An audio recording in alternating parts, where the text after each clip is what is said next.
Hello friends and welcome to a better life. आपके half yearly exams खत्म हो चुके हैं and how to study for the next semester. इस तरह से हम स्टडी का प्लान बनाएंगे इस वीडियो के अंदर, जिसके अंदर आप फरवरी तक अपने पूरे सिलेबस को कंप्लीट कर पाएंगे, आप कोचिंग के अंदर टाइम दे पाएंगे, आप रिविजन कर पाएंगे, सैम्पल पेपर सॉल्व कर पाएंगे, वीकली टेस्ट, मंथली टेस्ट, ये सब कर पाएंगे। In short more than 90% is guaranteed अगर आप इस वीडियो को एंड तक देखते हैं एंड इसके अंदर दी गई स्ट्रैटेजी को यूज करते हैं तो right. So let's begin with the video, because इस वीडियो के अंदर मैं आपको बताने वाली हूं कि अगर आप बोर्ड एग्जाम दे रहे हैं तो ये वीडियो आपके लिए बहुत इंपॉर्टेंट है, एंड इन केस आप वो नहीं दे रहे हैं then also this video is going to be super duper important for you, because इस वीडियो के अंदर मैं आपको बताने वाली हूँ strategy from October 15 to February to complete off your entire syllabus. Alright, so let's begin with the video. Step number 1 is to calculate the time available. आपको calculate करना है कि आपके पास कितना टाइम अवेलेबल है। आपके पास 15 days of October, 30 days of November, 31 days of December अभी आपके पास है। January and February, alright, all these months are there in your hand. तो इसको कैसे प्लान करेंगे? Now, moving on to the second step, and that is bifurcation.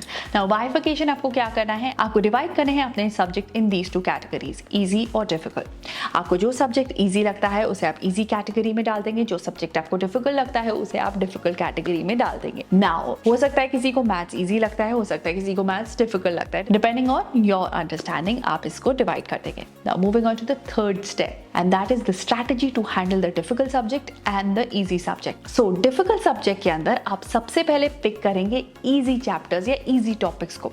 इससे आपका confidence level build up होगा and आप अच्छे से पढ़ाई कर पाएंगे। Whereas जो easy subject है उसके अंदर आप difficult topics को सबसे पहले finish off कर देंगे so that end में आपके लिए बहुत easy topics ही बचे हों। Alright, now moving on to the fourth step, and that is how to study.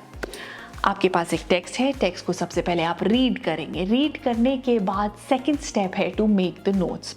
Okay, notes हमेशा आपकी अंडरस्टैंडिंग पे होंगे rather than copying down what is written in the book. Number third step होगा हमारा to make questions. जो आपने topic पढ़ा है उस टॉपिक पे जाइए और उससे रिलेटेड क्वेश्चंस को फ्रेम करके देखिए। Number fourth is going to be test yourself. जो आपने क्वेश्चंस को फ्रेम किया है अब आप अपने आप को पुश करेंगे to test yourself. Alright, now is going to be the fifth step is to test each other. That is कि आप एक अपना स्टडी बडी या अपना फ्रेंड के साथ ये कर सकते हैं कि आपने एक टॉपिक को कंप्लीट किया है, now you can prepare some questions for the other person and other person can prepare some questions for you. Now आप एक दूसरे से अपने क्वेश्चन पेपर को एक्सचेंज करेंगे एंड उसको आंसर करने की कोशिश करेंगे। Moving on to the sixth step is checking the sample papers. Sample papers और प्रीवियस ईयर पेपर वो अब आपको चेक करके देखना है। आपको ये देखना है कि जो भी टॉपिक आपने पढ़ाई करा है उससे रिलेटेड कौन कौन से क्वेश्चंस हैं जो सैम्पल पेपर के अंदर पूछे गए हैं, एंड आपको उन क्वेश्चंस को आंसर करके देखना है। ऑलराइट, इस प्रोसेस को करेंगे while you are studying the chapter. Moving on to the next step, and that is weekly and monthly exams. आपने पूरे चैप्टर को पढ़ लिया है, बट कैसे आप week by week, month by month अपनी पढ़ाई को प्लान करेंगे। ऑलराइट, उसके लिए I am going to give you a plan. तो आई एम अज्यूमिंग कि आपके हर सब्जेक्ट के अंदर 12 चैप्टर्स एटलीस्ट होंगे। उन 12 चैप्टर्स के अंदर 6 चैप्टर्स आ चुके हैं आपके हाफ ईयरली एग्जाम्स के अंदर। Now you are left with only 6 chapters in each subject. Alright, 1 और 2 chapters up and down can happen. Alright, अब आपको कैसे कवर करना है अक्टूबर के मंथ के अंदर, जिसके अंदर आपके पास ओनली 15 डेज है, आपको हर सब्जेक्ट का एक चैप्टर कंप्लीट करना है। नाउ ओके, नवंबर के अंदर आपको एटलीस्ट 3 चैप्टर्स कंप्लीट करने हैं ऑफ ईच सब्जेक्ट, एंड दिसंबर के अंदर आपको कंप्लीट करने हैं 2 chapters of each subject. Now एक क्वेश्चन अराइज होता है कि मैम ऐसा कैसे हो सकता है कि हम ये सारा कंप्लीट कर लें वाइल स्कूल के अंदर एक डिफरेंट ही चैप्टर पढ़ाया जाता है, कोचिंग के अंदर एक डिफरेंट ही चैप्टर पढ़ाया जाता है, तो हम उस पेस को कैसे मैच करेंगे?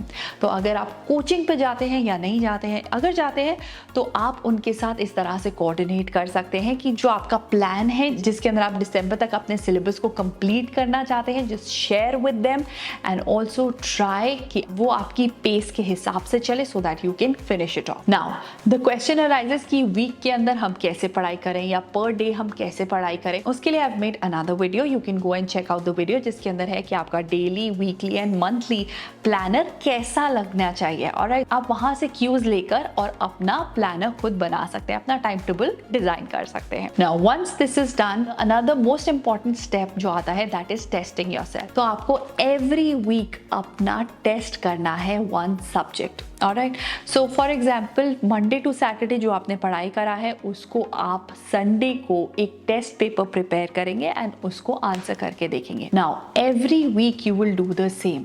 नॉट ओनली दिस, मंथ के एंड में आप अपने लिए 2 क्वेश्चन पेपर्स प्रिपेयर करेंगे and you can solve that. Alright, ऐसे करने से आप वीकली एंड मंथली अपने आप को टेस्ट कर रहे हैं, जो भी आपने पढ़ाई करी है वो आप कितने अच्छे से समझ पाए हैं। Now are October, November and December, जिसके अंदर हमारा पूरा सिलेबस फिनिश ऑफ हो गया है। Now January is going to be for revision and for solving the sample papers.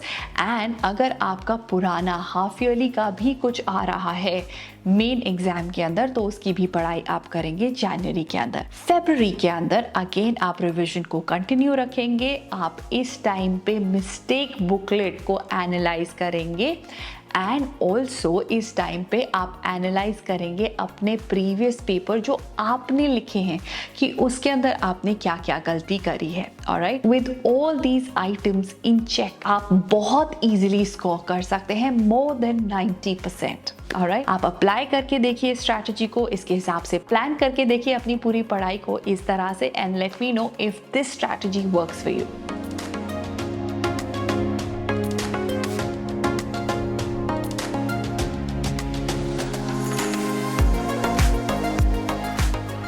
Also new semester के अंदर कैसे पढ़ाई करनी है, एक चैप्टर को कैसे अप्रोच करना है। And if you need a video on this then leave that in the comment section below because I have got a lot of request to make a video on that. Alright, so I will see you in my next video. Till then take care of yourself and stay super duper productive. Bye bye.